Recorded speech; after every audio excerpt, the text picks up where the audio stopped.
Hey guys, in this video I will show you how you can fix Roblox shift lock not working. So the first step what you need to do here is to load up any game on Roblox player here, and then you just need to press escape here, and then you need to go to settings and make sure to shift lock switch is set by developer, camera mode is on classic, and movement mode is on keyboard and mouse. And after you tweak these settings, you need to look if the problem persists or not. And if the problem persists, then close Roblox player here.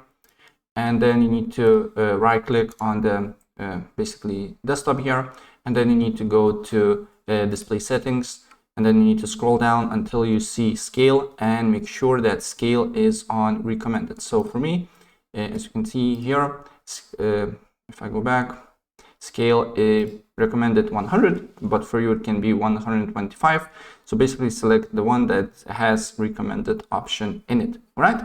And it should fix the problem. So if I help you out, please press like button and subscribe for more. Take care. Bye.